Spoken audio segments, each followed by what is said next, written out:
Good morning friends, ఎలా ఉన్నారు? అందరు బాగున్నారా? మొక్కలు నాడదాం పండి, శనివారం ఇవాళ. సో ఈ ప్లాంట్ వచ్చేసరికి మందార పూలా వస్తుంది అనమాట. పెద్ద పెద్ద మందారాల్లాగా ఉంటాయి, కానీ మందార పూ కాదు, అలా ఉంటుంది. సో ఇది మా ఫ్రెండ్ వాళ్ళ ఇంట్లో ఉంది, చాలా పెద్ద చెట్టు అనమాట. సో ఈ వర్షాలు పడేటప్పుడు ఏంటంటే కింద చిన్న చిన్న పిలకలు వస్తాయి అనమాట. సో వాటిని కనుక మనం వేరేగా నాటితే మంచి పెద్ద ప్లాంట్ అవుతుంది. సో అందుకని చెప్పి నేను అడిగితే తీసుకోమంది. సో ఇప్పుడు దీనైతే నాటుదాం పదండి. ఇప్పుడు ఈ వారం మొత్తం వర్షాలు ఉన్నాయి. ఇలాంటి టైంలో నాటితే ఏంటంటే తొందరగా ఇది బతకడానికి ఛాన్స్ ఎక్కువ ఉంటుంది. ఏదైనా ప్లాంట్ వేసేటప్పుడు అది ఎంత పెద్దగా అవుతుంది, దాన్ని ఎక్కడేస్తే బాగుంటుంది అనే ప్లేస్ కూడా కరెక్ట్గా మనం ఎంచుకోవాలన్నమాట. సో ఇది చాలా పెద్దగా ఇట్లా బుష్ లాగా పెరిగిద్ది అనమాట, ఫ్లవర్స్ అలా వస్తాయి.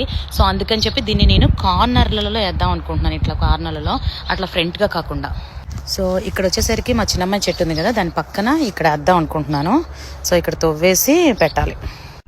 సో ఇంత త్రవ్వాం కదా, ఇక్కడ పెట్టేయచ్చు అనుకోకండి, ఇదంతా మల్చ్ అనమాట. సో మాది వచ్చేసరికి ఈ భూమి బంకమట్టి భూమి. సో బంకమట్టి భూమిని తవ్వడం కొంచెం కష్టం అనమాట. సో అందుకని చెప్పి కొంచెం హోల్ ఎక్కువ పెట్టేసేసి దానిలో మనం ప్లాంట్ని అయితే పెట్టాలి. మల్చి మీద పెడితే బతకదు. ఎవ్రీ ఇయర్ వచ్చేసరికి మల్చ్ బ్యాగ్స్ వేస్తాం కాబట్టి అది ఒక లేయర్ లాగా ఫామ్ అయిపోతుంది. చాలా మంది ఇలా తవ్వేసేసి మల్చ్లోనే పెట్టేస్తారు. సో ఆ ప్లాంట్ బతకలేదని చెప్పి కంప్లైంట్ చేస్తారు. సో అలా కాకుండా కొంచెం భూమి లోపలికి తవ్వి పెడితే కొంచెం అది బతకడానికి ఛాన్సెస్ ఎక్కువ ఉంటాయి అన్నమాట. సో ప్లాంట్ అయితే నాటేశాను. ఇంకొక చిన్న చెప్పిన అలాంటి ప్లాంట్లు వేసేటప్పుడు మల్చితో చెట్టుని మొత్తం ఇట్లా ఫిల్ చేయకుండా వేరే సాయిల్ ఉంటుంది కదా, ఆ సాయిల్ తీసుకొని ఫిల్ చేస్తే ప్లాంట్ కొంచెం ఎదగడానికి ఈజీగా ఉంటుంది అనమాట. ఎందుకంటే రూట్ ఫామ్ అయ్యేటప్పుడు దానికి సాయిలే అవసరం కాబట్టి.